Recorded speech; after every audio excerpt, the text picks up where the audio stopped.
عورت کا پہلا غرور اس کا جسم اور آخری اس کے بچے ہیں۔ وہ اپنے آخری غرور کو مکمل کرنے کے لیے اپنے پہلے غرور کو بھی خاک میں ملا دیتی ہے۔ کیوں خود کو اذیت میں ڈال رکھا ہے؟ اللہ پر بھروسہ رکھو، کس کو کب اور کیا دینا ہے وہ خوب جانتا ہے، اور در حقیقت وہ تمہیں بہترین سے نوازے گا۔ یقین کی ایک ڈور ٹوٹتی ہے تو رب ہمیں دوسری ڈور سے فوراً جوڑ دیتا ہے۔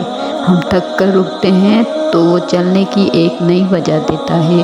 وہ ہمیشہ ہمارے ساتھ رہتا ہے، آزمائش کے ساتھ بھی اور آزمائش کے بعد بھی۔ شریک حیات بلا وجہ ناراض رہنے لگے تو سمجھ جائیں کہ اسے ضرورت ہے توجہ اور محبت کی۔ اس سے لڑنے کی بجائے اس کے احساسات کو سمجھنے کی کوشش کریں اور غور کریں کہ آپ کے رویے اور محبت توجہ میں کہاں کمی آئی ہے۔ کائنات خوبصورت یا بدصورت نہیں، یہ محبت ہے جو آپ کو کائنات خوبصورت دکھاتی ہے۔ متنفر لوگ تو پھولوں کو بھی مثل دیتے ہیں، رزق ہو یا محبت قدر نہ کرو تو خدا چھین لیتا ہے۔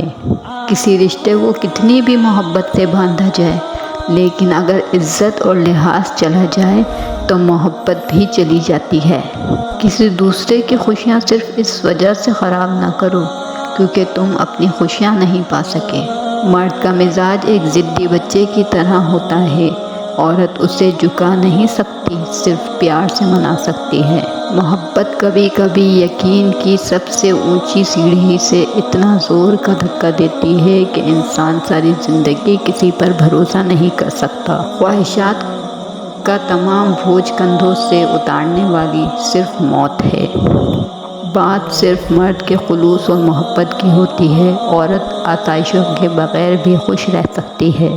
جو آدمی اپنے کھانے میں سے کسی کو کھلاتا ہے وہ اپنا کھانا پاک کر لیتا ہے۔ بڑے بڑے انبیاء کرام، کتب، اولیاء کا یہی مسلک ہے۔ انسان حاصل کی تمنا میں لا حاصل کے پیچھے دوڑتا ہے، اس بچے کی طرح جو تتلیاں پکڑنے کے مجالے میں گھر سے بہت دور نکل جاتا ہے۔ نہ تتلیاں ملتی ہیں نہ واپسی کا راستہ۔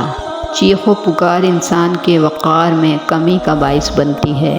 لوگوں کو اپنی خاموشی سے خوف زدہ کرنا سیکھو۔ کچھ لوگوں کے لیے مصروف زندگی سے وقت نکالنا پڑتا ہے، کچھ لوگ ایسے بھی ہوتے ہیں جنہیں دل سے نکالنے کے لیے زندگی کو مصروف کرنا پڑتا ہے۔